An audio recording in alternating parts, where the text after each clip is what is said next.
Voilà l'addition pour ton absence, papa. Ces mots résonnent encore dans ma tête, accompagnés du bruit sec de l'enveloppe frappant la table de mon petit appartement parisien. Je regarde ma fille avec incrédulité, ses yeux froids fixés sur moi. 50 000 € pour le mariage, où tu n'es pas invité. Le silence qui suit est assourdissant. Je sens mon cœur se serrer tandis que je tente de comprendre ce que je viens d'entendre. À 73 ans, après une vie de travail acharné et de sacrifice, voilà comment ma propre fille me traite. Mais c'est absurde, tu ne peux pas sérieusement me demander ça. Je murmure, la voix tremblante. Tu n'as jamais été là quand j'avais besoin de toi. Maintenant j'ai besoin d'argent pour mon mariage. Considère ça comme une compensation pour toutes ces années d'absence. Son futur mari se tient derrière elle, un sourire satisfait sur le visage. Il me regarde comme si j'étais un obstacle à éliminer, un vieillard sans importance dont on pourrait extorquer de l'argent. Vous avez une semaine pour décider, ajoute-t-il d'un ton condescendant. Le mariage est dans 1 mois, et nous devons finaliser les arrangements. Ils partent sans même me dire au revoir, me laissant seul avec cette enveloppe contenant leur demande écrite et les coordonnées bancaires où effectuer le virement. 2 jours plus tard, au restaurant du coin, je retrouve mon vieil ami d'enfance. Je lui raconte tout. « Attends, tu es en train de me dire que ta propre fille t'extorque de l'argent pour assister à son mariage ?» s'exclame-t-il, indigné. Je hoche la tête, les yeux fixés sur mon café qui refroidit. Qui est ce type qu'elle va épouser déjà? Un banquier d'investissement. Arrogant. Il la change. Ou peut-être révèle-t-il simplement ce qu'elle a toujours été. Et que vas-tu faire? Un sourire se dessine lentement sur mon visage. J'ai un plan. Le lendemain, après quelques recherches, je me retrouve dans les bureaux d'un traiteur renommé de Paris. Le chef, un homme distingué dans la cinquantaine, me reçoit avec curiosité. Donc, si je comprends bien, vous souhaitez payer la moitié du traiteur pour le mariage de votre fille, mais à certaines conditions? Exactement, je réponds. Je veux une clause dans le contrat stipulant que lors du toast principal, vous annoncerez publiquement l'origine de ce paiement et les circonstances qui l'ont motivé. Il me regarde, perplexe. C'est inhabituel. Ma fille m'a demandé 50 000 € pour pouvoir assister au mariage de ma propre fille. Si je ne paie pas, je ne suis pas invité. Je souhaite que tous les invités sachent cela.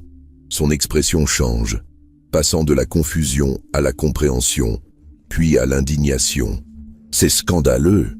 Oui, ça l'est. Voilà pourquoi je souhaite procéder ainsi. Monsieur, je comprends parfaitement. Nous allons préparer ce contrat immédiatement. Quelques heures plus tard, je quitte son bureau avec un contrat signé et la satisfaction d'avoir effectué un virement de 25 000 € directement au traiteur. La deuxième partie de mon plan nécessite un appel à mon ex-femme. Allô? C'est moi. Un silence. Nous ne nous sommes pas parlé depuis des années, excepté lors des rares réunions familiales où nous maintenons une politesse glaciale. Qu'est-ce que tu veux? Sa voix est méfiante.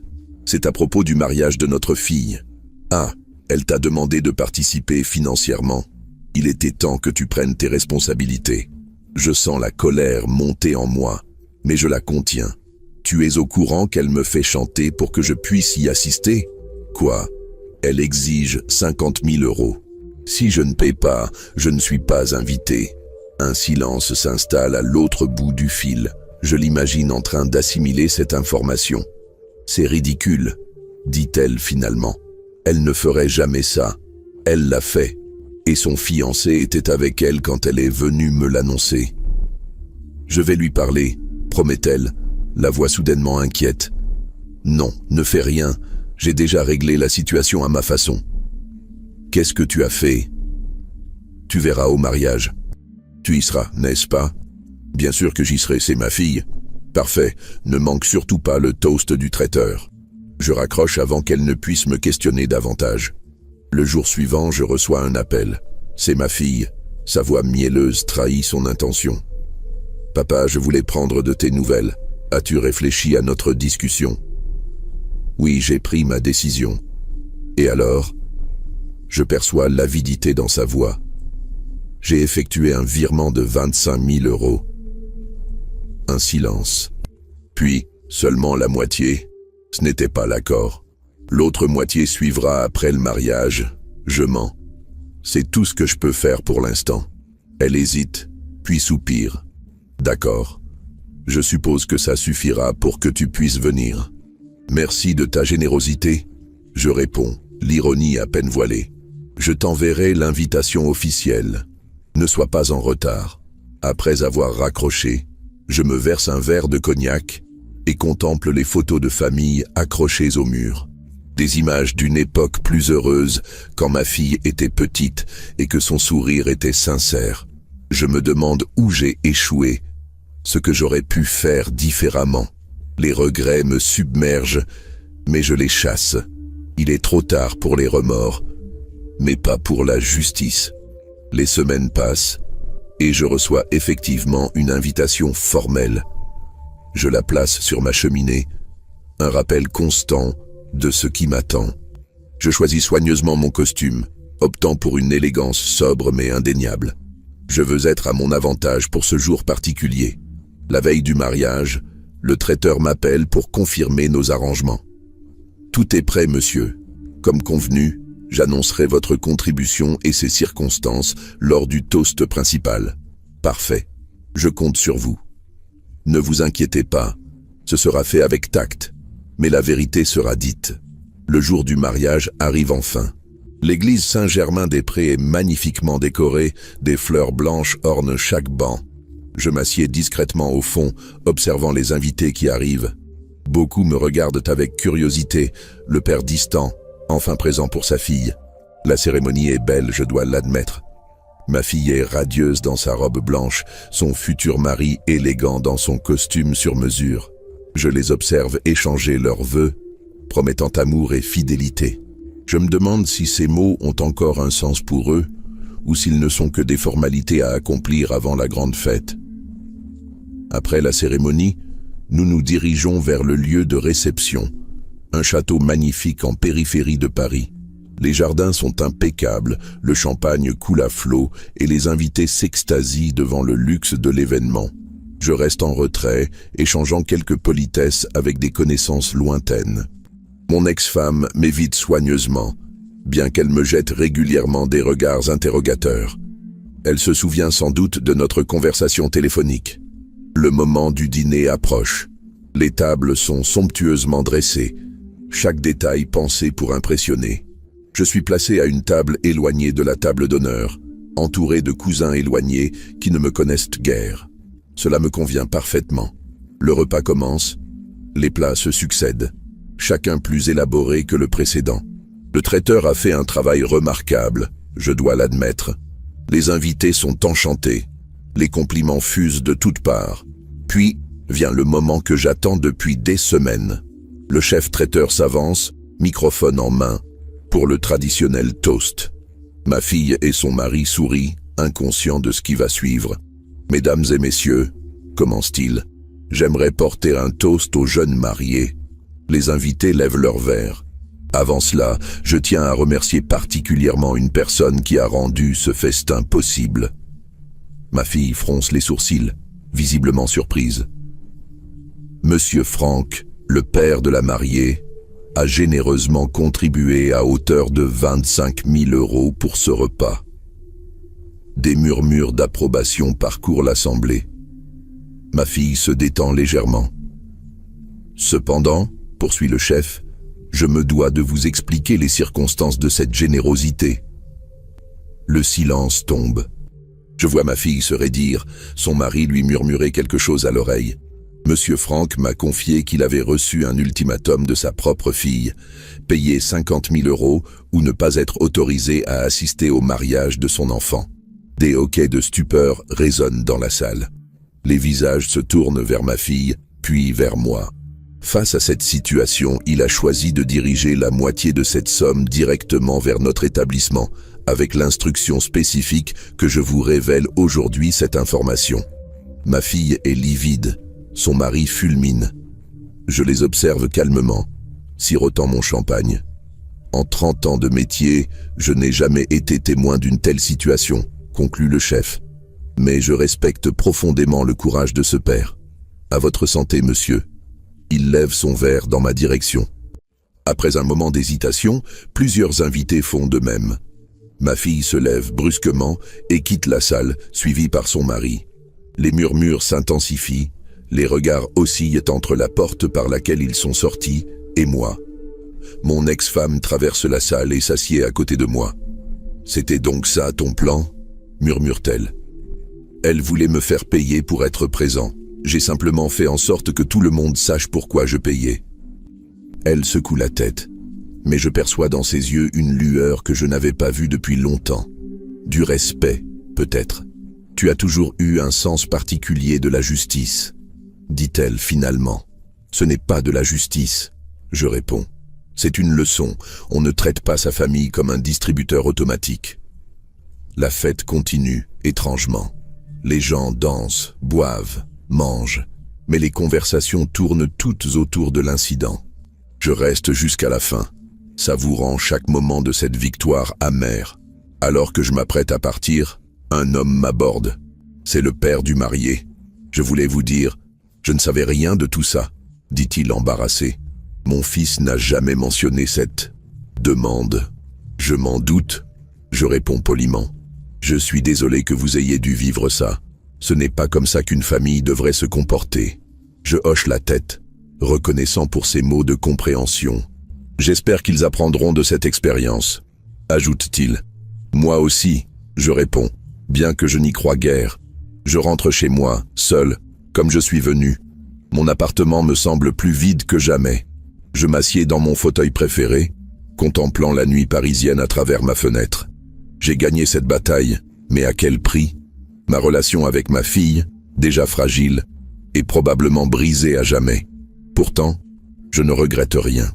Il y a des principes qu'on ne peut sacrifier, même pour ceux qu'on aime. Mon téléphone sonne. C'est un message de mon ami. Alors, comment ça s'est passé? Je souris tristement et réponds. Exactement comme prévu. Je te raconterai tout demain. Je pose mon téléphone et ferme les yeux. La fatigue m'envahit, mais avec elle, un étrange sentiment de paix. J'ai fait ce que je devais faire. Demain est un autre jour, et qui sait ce qu'il apportera. Avant de continuer, je vous invite à vous abonner à ma chaîne et à me dire dans les commentaires ce que vous pensez de cette situation. Auriez-vous agi comme moi face à une telle demande de la part d'un enfant? Racontez-moi votre opinion et d'où vous regardez cette vidéo. Le lendemain du mariage, je me réveille avec cette sensation étrange qu'on ressent après avoir fait quelque chose d'irréversible. Le soleil parisien filtre à travers mes rideaux, illuminant la poussière qui danse dans l'air de mon appartement.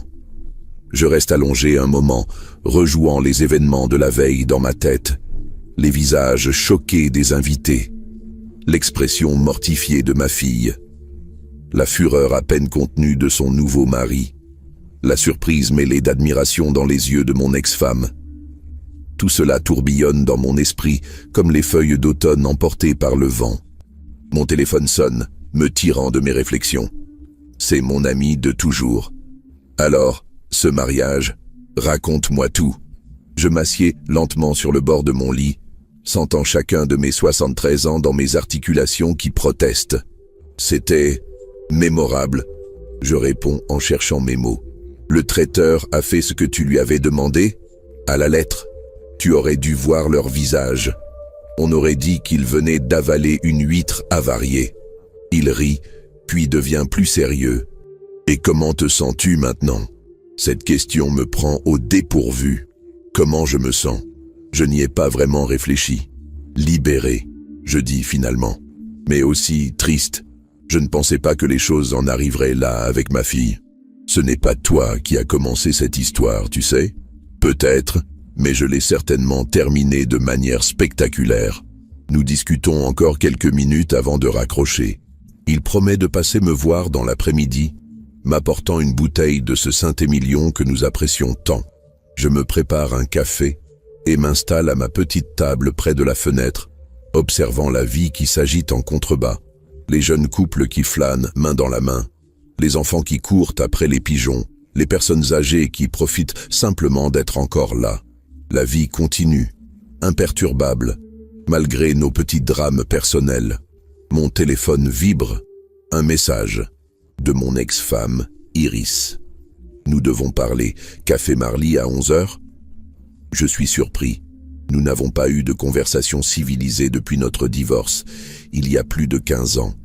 Les rares fois où nous nous sommes vus, c'était dans le cadre familial et nous maintenions une distance prudente l'un envers l'autre. D'accord, je réponds simplement. À 11 heures précises, je pousse la porte du café Marly, ce lieu élégant avec vue sur la pyramide du Louvre. Iris est déjà là, assise à une table en retrait. Toujours ponctuelle, toujours impeccable. Le temps a été clément avec elle. Quelques rides d'expression, des cheveux grisonnants qu'elle ne cherche pas à cacher, mais toujours cette même prestance qui m'avait séduit il y a un demi-siècle. Elle me voit et hoche légèrement la tête.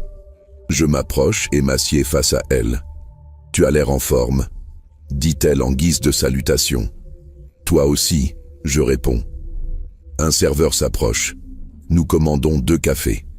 Le silence s'installe entre nous, lourd de non-dits et d'histoires partagées. « Notre fille refuse de te parler », dit-elle finalement. Elle est furieuse. « Je m'en doute. Ce que tu as fait hier, je sais, c'était extrême, mais pas injustifié, » ajoute-t-elle à ma grande surprise. Je la regarde, interloqué. « J'ai eu une longue conversation avec elle ce matin, » poursuit Iris. Elle m'a tout raconté. L'ultimatum, les 50 000 €, tout. Et j'ai honte, Franck. Honte que notre fille soit capable d'une telle bassesse. Je me demande où nous avons échoué dans son éducation. Le serveur apporte nos cafés. Nous attendons qu'il s'éloigne avant de reprendre notre conversation. Ce n'est pas entièrement notre faute, je dis en remuant machinalement mon café. Elle a fait ses propres choix. Influencée par cet homme, soupire Iris. Je ne l'ai jamais vraiment apprécié, tu sais. Trop arrogant, trop calculateur. Ils se sont bien trouvés, alors. Elle me lance un regard réprobateur, mais ne me contredit pas. « Que va-t-il se passer maintenant ?» demande-t-elle. Je hausse les épaules. Je n'en sais rien. C'est à elle de décider si elle veut réparer notre relation. Tu crois que c'est encore possible après ce qui s'est passé? Je l'espère. Mais je ne ferai pas le premier pas cette fois. J'en ai assez de toujours être celui qui s'excuse, qui comprend, qui pardonne. Iris hoche la tête, pensive. Tu as changé, Franck. L'âge, sans doute. On réalise qu'il nous reste moins de temps devant que derrière. Ça change les priorités. Je comprends. Moi aussi, j'ai changé. Nous continuons à parler, évoquant des souvenirs. Certains douloureux, d'autres plus doux. Pour la première fois depuis longtemps, nous parlons vraiment, sans amertume, sans reproche. Juste 2 personnes qui ont partagé une vie et qui font le bilan. Après 2 heures de conversation, nous nous séparons, promettant de rester en contact. C'est étrange comme la crise provoquée par notre fille nous a en quelque sorte rapprochés.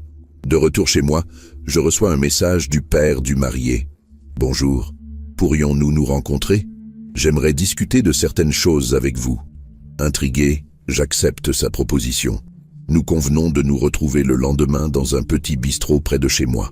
Le soir venu, mon ami passe comme promis, apportant non seulement le vin annoncé, mais aussi un plateau de fromage qui ferait pâlir d'envie n'importe quel gastronome. « À ta santé, vieux rebelle », dit-il en levant son verre.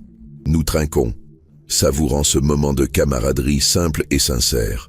Je lui raconte ma rencontre avec Iris, puis le message du père du marié. « Méfie-toi », me conseille-t-il. Il veut peut-être te faire des reproches. Ou peut-être comprend-il ma position. Il semblait assez embarrassé hier soir. Possible. Dans tous les cas, reste sur tes gardes. Nous passons la soirée à refaire le monde, comme nous le faisons depuis notre adolescence. Les bouteilles se vident, les souvenirs affleurent, les rires résonnent dans mon petit appartement. Pour quelques heures, j'oublie le drame familial qui se joue autour de moi. Le lendemain, légèrement endolori par les excès de la veille, je me dirige vers le bistrot où je dois rencontrer le père du marié.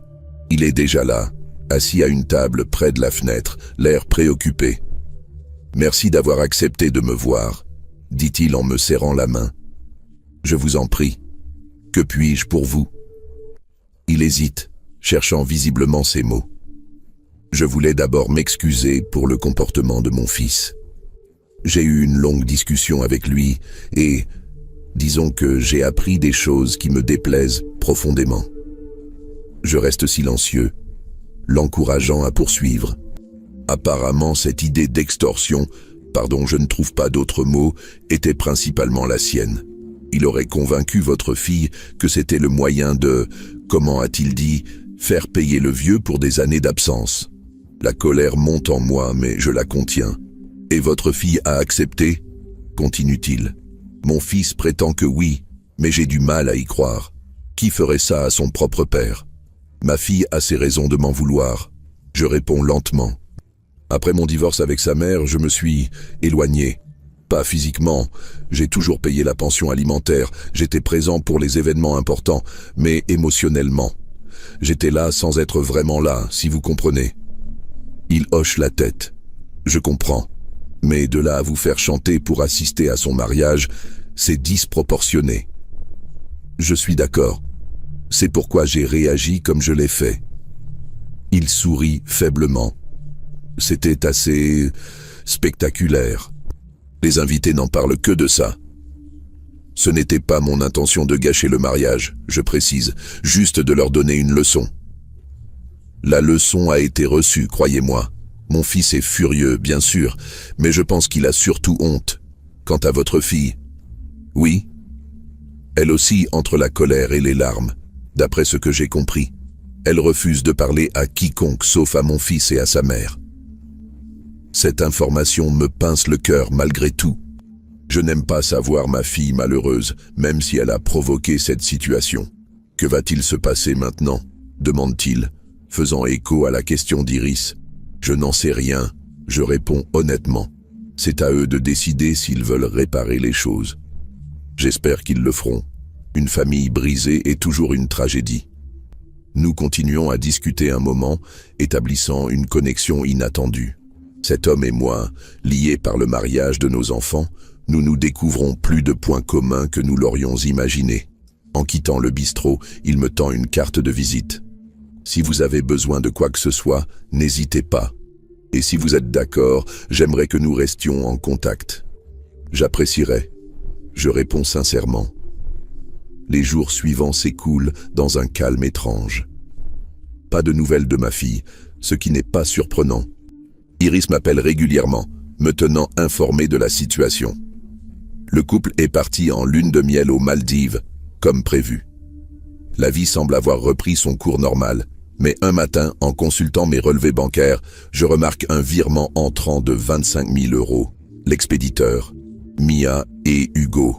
Une note accompagne le virement. Remboursement intégral. Je fixe l'écran de mon ordinateur, incrédule. Il me rembourse. Mais pourquoi? Mon téléphone sonne presque immédiatement. C'est Iris. Tu as vu le virement? Demande-t-elle sans préambule. À l'instant. Tu sais ce que ça signifie? Pas exactement. Mia m'a juste dit qu'elle et Hugo avaient décidé de te rembourser intégralement. Apparemment, ils ont eu de longues discussions pendant leur lune de miel. Discussions sur quoi? Sur vous, sur leur comportement, sur l'avenir. Je ne sais pas tout, mais Mia m'a semblé différente au téléphone. Moins arrogante, plus réfléchie. Je reste silencieux, digérant cette information. Elle m'a aussi demandé si tu accepterais de la rencontrer à leur retour, ajoute Iris, dans un lieu neutre, bien sûr. Pourquoi faire? Me faire des reproches? Me culpabiliser? Je ne pense pas, Franck. Je crois qu'elle veut sincèrement réparer les choses. Je soupire. Je verrai. Quand rentre-t-il? Dans 3 jours. Laisse-moi y réfléchir. Je raccroche, l'esprit en ébullition. Ce remboursement, cette demande de rencontre, est-ce une tentative sincère de réconciliation ou une nouvelle manipulation? Je ne sais plus que penser. Je décide de consulter mon ami fidèle. Sa réaction est sans équivoque. Méfie-toi, Franck. Ce genre de personnes ne change pas si facilement. Ils te remboursent pour apaiser leur conscience, pas par véritable regret. Et si c'était sincère? Si ma fille voulait vraiment réparer notre relation? Dans ce cas, laisse-la faire le premier pas. Vraiment le faire. pas juste un remboursement et une vague proposition de rencontre. Ces paroles résonnent en moi. Il n'a pas tort. J'ai toujours été trop prompt à pardonner, trop désireux de maintenir des liens familiaux, même lorsque ces liens me faisaient souffrir. Je décide de ne pas répondre immédiatement, d'attendre leur retour, de voir quelle sera la prochaine démarche de ma fille. Est-ce qu'elle m'appellera directement? M'enverra-t-elle un message? Ou se contentera-t-elle de cette proposition transmise par sa mère? Les 3 jours passent lentement. Je m'occupe comme je peux, sortant marcher le long de la Seine, retrouvant d'anciens collègues pour un déjeuner, assistant à un concert de jazz dans une petite cave du quartier latin. Mais mon esprit revient sans cesse à cette situation familiale complexe. Le jour de leur retour arrive enfin. Je suis chez moi, feuilletant distraitement un livre, lorsque mon interphone sonne.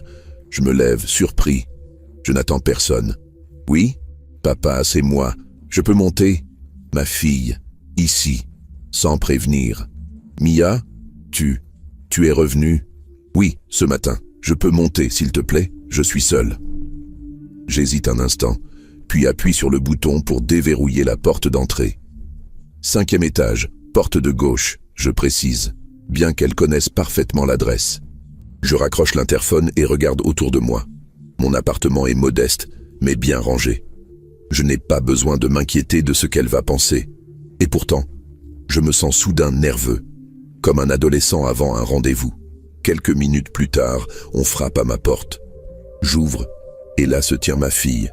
Son teint est hâlé par le soleil des Maldives, mais ses yeux portent les traces d'une fatigue ou d'une préoccupation évidente. « Bonjour, papa », dit-elle doucement. « Bonjour, Mia, entre, je t'en prie. » Elle pénètre dans l'appartement, regardant autour d'elle comme si elle le découvrait pour la première fois. En réalité, cela fait des années qu'elle n'y est pas venue. « Assieds-toi », je propose en indiquant le canapé. « Tu veux boire quelque chose? Un verre d'eau, s'il te plaît. » Je vais dans la cuisine, remplissant 2 verres d'eau fraîche. Quand je reviens, elle est debout devant ma bibliothèque, examinant les photos encadrées.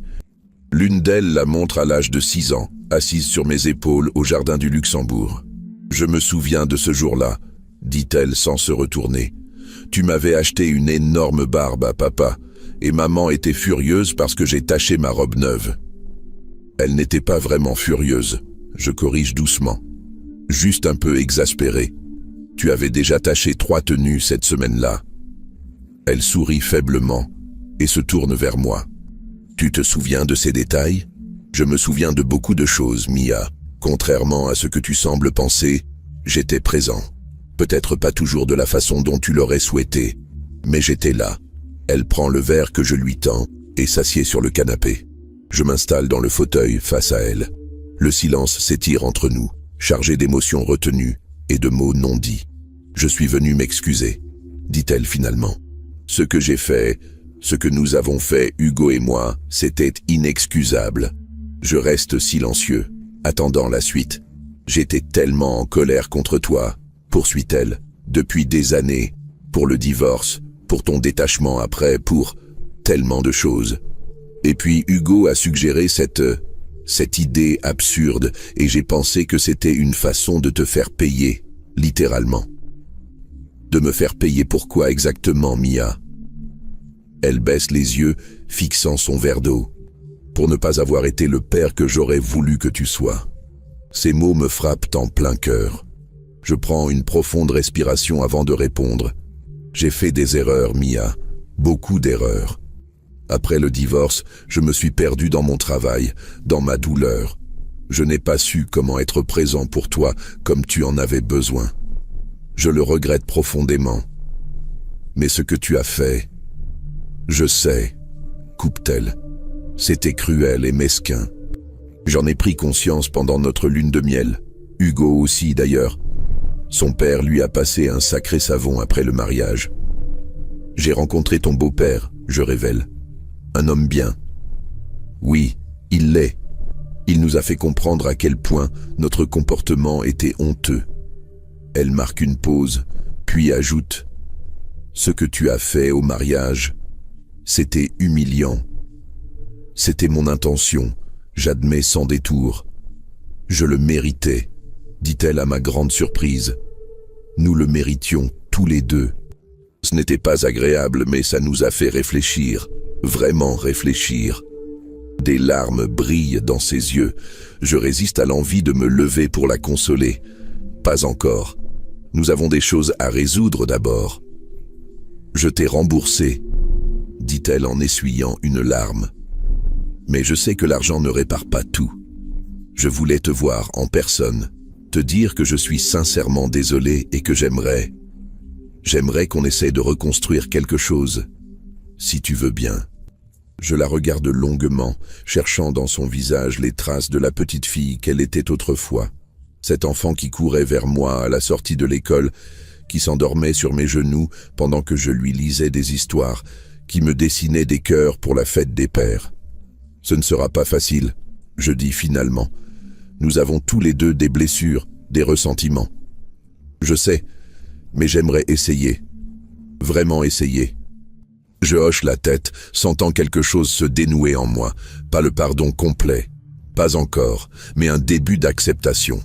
D'accord, je réponds. Essayons. Elle sourit à travers ses larmes, et pour la première fois depuis longtemps, je vois un sourire sincère, dépourvu de calcul ou d'amertume. Merci, papa. Et Hugo, je demande, il est d'accord avec cette réconciliation? Oui, il aimerait aussi s'excuser en personne. Mais nous avons pensé qu'il valait mieux que je vienne seul d'abord. C'était une bonne idée. Nous continuons à parler, prudemment au début, puis avec plus d'ouverture. Nous évoquons le passé, nos erreurs respectives, nos attentes déçues. Ce n'est pas une conversation facile, mais elle est nécessaire. Les heures passent sans que nous nous en rendions compte. Lorsqu'elle se lève finalement pour partir, je l'accompagne jusqu'à la porte. « Papa », dit-elle en s'arrêtant sur le seuil, « je voulais te demander quelque chose. »« Oui ? Est-ce que tu accepterais de dîner avec nous la semaine prochaine ? Hugo et moi, à la maison, pour recommencer, en quelque sorte. » Je réfléchis un instant. Est-ce trop tôt ? Peut-être, mais il faut bien commencer quelque part. J'accepte, je réponds finalement. Avec plaisir. Elle sourit, hésitant un instant, puis me serre brièvement dans ses bras avant de partir. Ce geste simple, presque anodin, fait remonter en moi une vague d'émotions que je croyais avoir enterrée depuis longtemps. Je referme la porte et m'appuie contre elle, fermant les yeux. Je ne sais pas si cette réconciliation tiendra, si les blessures peuvent vraiment guérir. Mais aujourd'hui, pour la première fois depuis longtemps, je ressens un sentiment que je n'attendais plus, l'espoir. J'essuie une larme qui a coulé sur ma joue et me dirige vers mon téléphone. J'ai un appel à passer à mon vieil ami pour lui raconter ce développement inattendu, et peut-être aussi un message à envoyer à Iris. Car dans cette histoire de vengeance et de rédemption, il semble que tout le monde ait quelque chose à apprendre et à pardonner. Avant de continuer cette histoire, j'aimerais savoir ce que vous en pensez. Auriez-vous pardonné aussi facilement que moi? Ou pensez-vous que ma fille et son mari méritaient une punition plus sévère? Dites-moi votre opinion dans les commentaires et n'oubliez pas de vous abonner pour ne pas manquer la fin de cette histoire. 6 mois ont passé depuis le mariage et ses conséquences inattendues. L'automne parisien a cédé la place à un hiver rigoureux, puis à un printemps timide qui commence tout juste à teinter les arbres du Luxembourg de vert tendre. Assis sur un banc du parc, j'observe les joggeurs matinaux qui slaloment entre les familles et les touristes. À 73 ans, je ne cours plus depuis longtemps, mais j'apprécie ces moments de contemplation.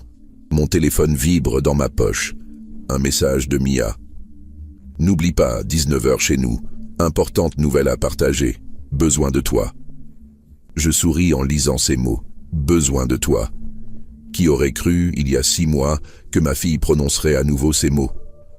Notre réconciliation n'a pas été simple. Le dîner chez eux, cette première semaine après nos retrouvailles, avait été tendu, maladroit.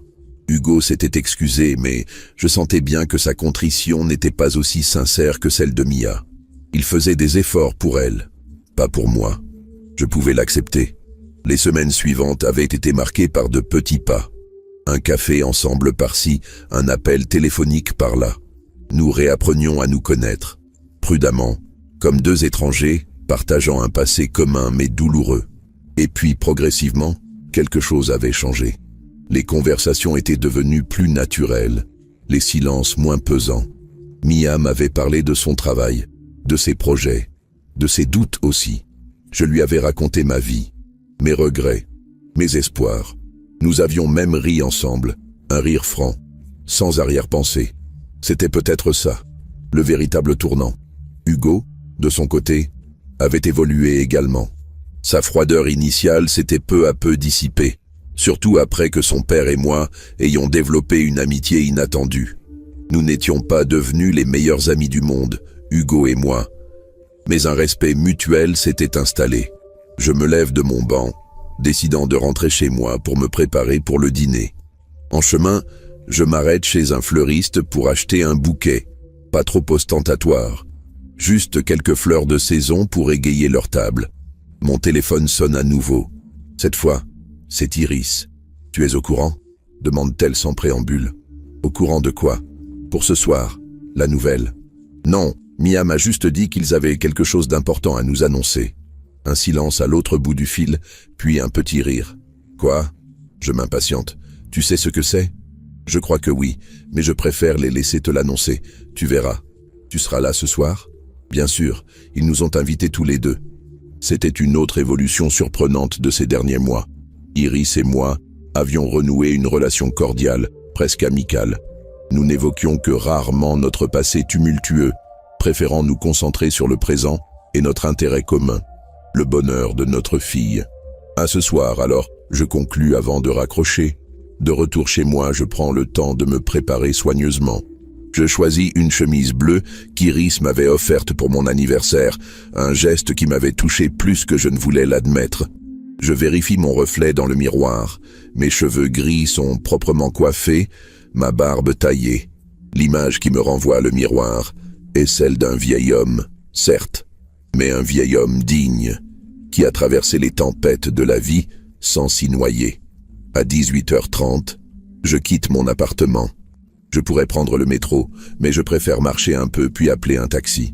La soirée est douce pour un début de printemps et j'aime sentir la ville vibrer autour de moi. J'arrive chez Mia et Hugo à 18h55, pile à l'heure mais pas trop en avance pour ne pas les déranger. Leur appartement se trouve dans le 16e arrondissement, un quartier élégant qui reflète leur réussite professionnelle. Je sonne à l'interphone. C'est moi. J'annonce simplement. La porte s'ouvre immédiatement. Mia doit attendre près de l'entrée. Je monte les 2 étages et la trouve effectivement sur le palier, un sourire radieux aux lèvres. « Papa !» s'exclame-t-elle en m'embrassant. « Je suis si contente que tu sois là. » Elle a l'air différente, mais je n'arrive pas à identifier précisément ce qui a changé. Ses yeux brillent d'une lueur particulière et il y a dans son maintien quelque chose de nouveau, une sorte de plénitude. J'ai apporté quelques fleurs, dis-je en lui tendant le bouquet. Elles sont magnifiques, merci. Elle me fait entrer dans l'appartement spacieux et lumineux. Hugo sort de la cuisine pour m'accueillir, essuyant ses mains sur un torchon. « Bonsoir Franck », dit-il en me serrant la main. « Ravi que vous ayez pu venir. Je n'aurais manqué ça pour rien au monde », je réponds sincèrement. « Maman n'est pas encore arrivée », m'informe Mia. « Elle vient d'appeler. Elle sera là dans 10 minutes. Tu veux un apéritif en attendant ? Volontiers. Un petit whisky si vous en avez. » Hugo me sert un verre, puis s'en verse un également. Mia, je remarque, se contente d'un verre d'eau pétillante avec une rondelle de citron. Alors, je commence curieux. Quelle est cette grande nouvelle que vous voulez partager ? Ils échangent un regard complice. Patience, papa, sourit Mia. On attend maman pour l'annoncer officiellement. Nous discutons de banalités pendant quelques minutes, le temps, les derniers films sortis, les travaux qui paralysent certains quartiers de la capitale. L'ambiance est détendue, chaleureuse même. Qui aurait cru il y a 6 mois que nous serions là à bavarder paisiblement dans leur salon ? La sonnette retentit, annonçant l'arrivée d'Iris. Hugo va lui ouvrir, et bientôt elle nous rejoint, élégante comme toujours dans un tailleur gris perle qui met en valeur sa silhouette encore fine malgré les années. « Bonsoir à tous », dit-elle en nous embrassant tour à tour. Elle s'arrête un peu plus longtemps devant moi, remarquant ma chemise. « Elle te va bien », murmure-t-elle avec un clin d'œil discret. Une fois les salutations terminées et un verre servi à Iris, un kir royal, sa boisson préférée depuis toujours, Mia et Hugo nous invitent à nous asseoir dans le salon. « Alors ?» demande Iris, feignant l'ignorance. « Quelle est cette nouvelle si importante ?» Mia et Hugo se regardent, puis prennent chacun la main de l'autre. C'est Mia qui prend la parole. « Maman, papa, Hugo et moi allons avoir un bébé. » Le temps semble se suspendre un instant. Iris laisse échapper un petit cri de joie, bien qu'elle fût déjà au courant. Quant à moi, je reste figé, assimilant l'information. Un bébé. Je vais être grand-père. Papa, la voix de Mia me ramène à la réalité. Tu ne dis rien? Je me rends compte que des larmes ont empli mes yeux sans que je m'en aperçoive. Je les essuie maladroitement du revers de la main. C'est merveilleux.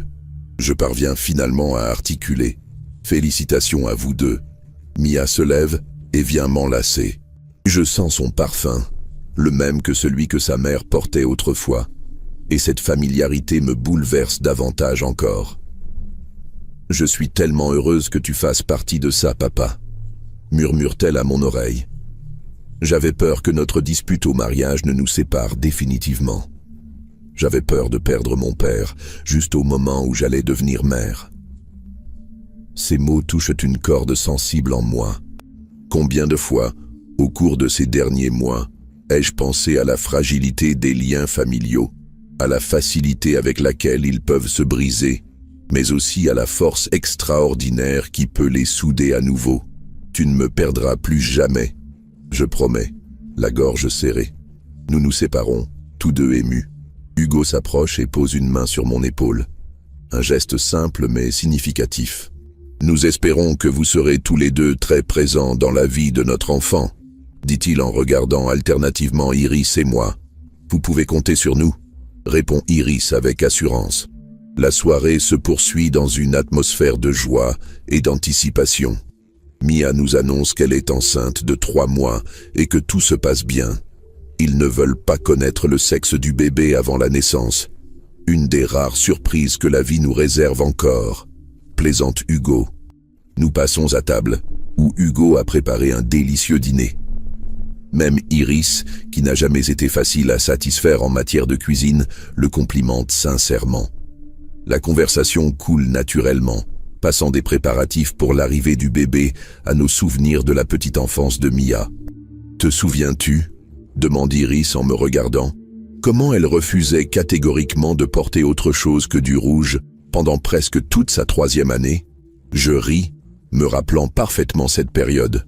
Oh oui, nous devions vérifier sa garde-robe chaque soir pour nous assurer qu'il y avait suffisamment de vêtements rouges propres pour le lendemain. Et la phase où elle voulait être vétérinaire mais avait peur des chiens, ajoute Iris, déclenchant l'hilarité générale. Oh, arrêtez tous les deux, proteste Mia, mais son sourire trahit son amusement. Vous allez donner à mon mari une très mauvaise image de moi. Au contraire, réplique Hugo en lui prenant la main. J'adore découvrir ces facettes de toi que je ne connaissais pas encore. Je les observe, ces jeunes gens amoureux qui s'apprêtent à devenir parents à leur tour, et je ressens un mélange de fierté et de mélancolie. Le cycle de la vie continue, imperturbable, malgré nos erreurs, nos disputes, nos réconciliations. Plus tard dans la soirée, alors qu'Iris aide Mia à débarrasser la table et que Hugo prépare le café, je me retrouve un moment seul dans le salon. Mon regard tombe sur une photo encadrée posée sur une étagère, celle que j'avais remarquée chez moi, où Mia est assise sur mes épaules au jardin du Luxembourg. Je ne savais pas qu'elle en possédait une copie. C'est ma photo préférée, dit Mia qui est revenue silencieusement et m'observe. Même pendant nos années difficiles, je l'ai toujours gardée près de moi. Cette révélation me touche profondément. Je ne savais pas. Il y a beaucoup de choses que tu ne sais pas, papa. Comme le fait que j'allais souvent devant ton immeuble quand j'étais à l'université, espérant te croiser par hasard. Ou que je suivais tes articles dans les revues scientifiques, fier que mon père soit publié, même si je ne comprenais pas grand-chose à tes recherches. Pourquoi ne m'as-tu jamais rien dit? Elle hausse les épaules. Fierté, rancœur, peur du rejet. Un peu de tout ça, je suppose. Et maintenant? Maintenant, je réalise que la vie est trop courte pour s'encombrer de vieilles querelles. Je veux que mon enfant grandisse entouré d'amour, pas de ressentiment. Je veux qu'il connaisse son grand-père, qu'il apprenne de ta sagesse, de ton expérience. Sa grand-père, je corrige doucement. Elle sourit. Grand-père, grand-mère, peu importe. Ce qui compte, c'est que vous soyez là tous les deux. Iris nous rejoint, suivi de Hugo qui apporte un plateau avec le café et des mignardises. Nous nous installons confortablement, savourant ces instants précieux. J'ai une idée, annonce soudain Hugo. Pourquoi ne pas faire une photo tous ensemble pour marquer ce moment spécial? Excellente idée, approuve Iris. Hugo installe son appareil photo sur un trépied, règle le retardateur, puis vient se placer à côté de Mia. Iris et moi nous tenons de part et d'autre du jeune couple. Juste avant que le flash ne se déclenche, Mia saisit ma main et la serre fort. Ce simple geste me dit tout ce que les mots ne peuvent exprimer. Plus tard, alors que la soirée touche à sa fin, Iris propose de partager un taxi avec moi, puisque nous habitons dans des quartiers voisins. Nous saluons chaleureusement Mia et Hugo, promettant de nous revoir très bientôt. Mia me serre particulièrement fort dans ses bras avant notre départ. Merci d'être là, papa. Je serai toujours là désormais. Je promets. Pour toi, pour le bébé, pour vous tous. Dans le taxi qui nous ramène, Iris et moi restons silencieux un moment, chacun absorbé dans ses pensées. C'est étrange, n'est-ce pas? Dit-elle finalement. Comment la vie peut prendre des tournants si inattendus? En effet, il y a 6 mois, j'étais furieux et blessé, prêt à couper les ponts définitivement avec notre fille. Et maintenant, tu vas être grand-père. Je souris dans l'obscurité de la voiture. Nous allons être grands-parents. Ça nous vieillit terriblement, plaisante-t-elle. Parle pour toi. Je me sens rajeunir à cette idée. Elle rit doucement, puis pose sa main sur la mienne. Un geste simple mais chargé de sens. Je suis heureuse que nous puissions partager ça, Franck, malgré tout ce qui s'est passé entre nous. Moi aussi, Iris, moi aussi. Le taxi s'arrête devant chez elle. Avant de descendre, elle se tourne vers moi. Tu sais, ce que tu as fait au mariage, c'était audacieux et risqué. Mais finalement, c'était peut-être exactement ce dont notre fille avait besoin pour ouvrir les yeux. Parfois, il faut un choc pour provoquer une prise de conscience, je réponds. En tout cas, je suis contente que ça ait fonctionné. Bonne nuit, Franck. Bonne nuit, Iris. Je la regarde entrer dans son immeuble avant de donner mon adresse au chauffeur.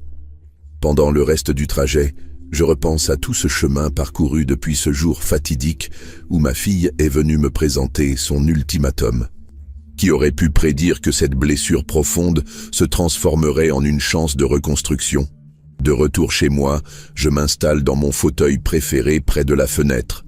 La nuit est claire, les lumières de Paris scintillent au loin. Je sors mon téléphone et regarde la photo que Hugo nous a envoyée juste avant notre départ. Nous 4, réunis, souriant à l'appareil. Une famille recomposée, imparfaite, mais une famille tout de même. Je pense à cet enfant à naître, ce petit être qui ne sait pas encore combien sa simple existence a déjà changé notre monde. Il ou elle grandira entouré d'amour, de bienveillance, et aussi d'histoires, nos histoires, avec leurs hauts et leurs bas, leurs joies et leurs peines. Car c'est ça une famille, un entrelacement d'histoires qui, ensemble, forment une tapisserie plus grande que la somme de ses parties. Mon téléphone vibre. Un message de Mia. Merci pour cette soirée merveilleuse. Je t'aime, papa. 3 petits mots que je n'avais pas entendus depuis si longtemps. Je réponds simplement, je t'aime aussi, ma fille. Et c'est vrai. Malgré les blessures du passé, malgré les erreurs commises de part et d'autre, cet amour a survécu, s'est transformé, a mûri peut-être, plus solide maintenant qu'il a été mis à l'épreuve et en est sorti victorieux. Je ferme les yeux, laissant une douce sérénité m'envahir.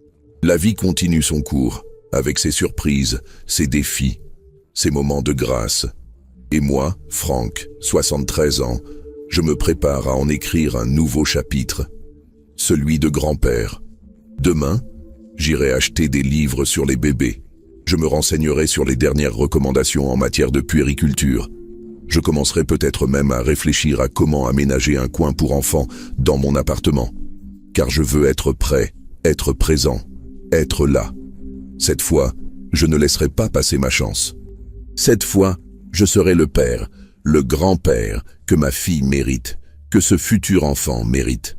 Et tandis que le sommeil me gagne peu à peu, une dernière pensée traverse mon esprit. Parfois, les pires situations peuvent mener au plus beau dénouement. Il suffit d'avoir le courage d'affronter l'adversité, de rester fidèle à ses principes et de garder le cœur ouvert aux possibilités de réconciliation et de pardon.